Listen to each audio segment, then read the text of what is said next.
मौत के अलावा कोई हकीकत नहीं है।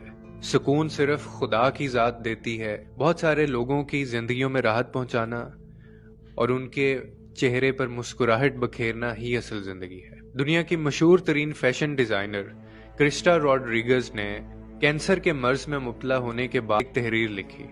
ये तहरीर आपको सोचने पर मजबूर और हैरान कर देगी और बहुत सारे राज खोल देगी आपके सामने। मैंने भी जब इस तहरीर को पढ़ा तो मैं भी हैरान रह गया। क्रिस्टा रॉड्रिगेज ने लिखा कि मेरे गैराज के अंदर दुनिया की सबसे महंगी तरीन और ब्रांडेड कार मौजूद है, लेकिन मैं उस पर सफर नहीं कर सकती क्योंकि अब मैं व्हील चेयर के ऊपर हूँ।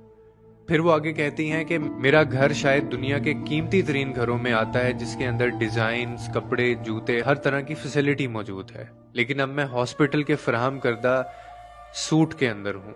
फिर वो कहती हैं कि मेरे बैंक के अंदर अच्छी खासी रकम भी मौजूद है, लेकिन अब उस रकम से मुझे कोई खास फायदा नहीं हो रहा। फिर वो कहती हैं कि मेरा घर एक महल की तरह है, लेकिन मैं हॉस्पिटल के अंदर डबल साइज के बेड के ऊपर पड़ी रहती हूँ।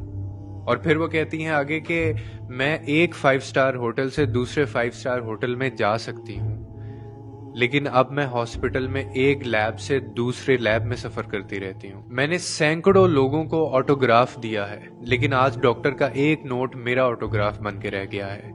फिर वो कहती हैं कि मेरे बालों को सजाने के लिए मेरे पास 7 से 8 ब्यूटिशियंस मौजूद थी, लेकिन आज मेरे सर पे एक भी बाल मौजूद नहीं है।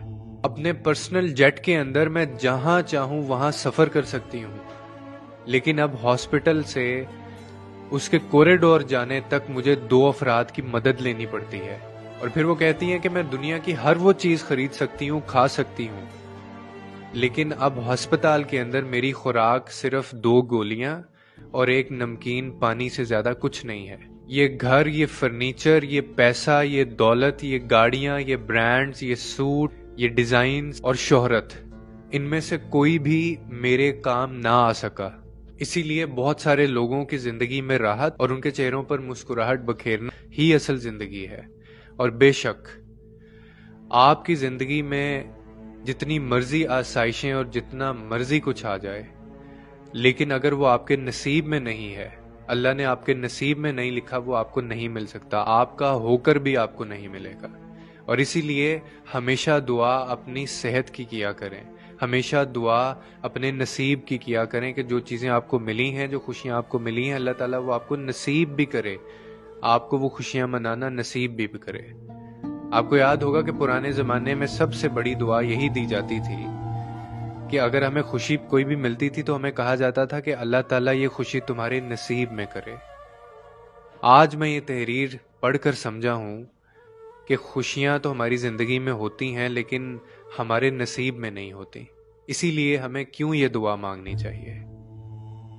बेशक सुकून सिर्फ अल्लाह की जात में है और मौत के अलावा कोई हकीकत नहीं है।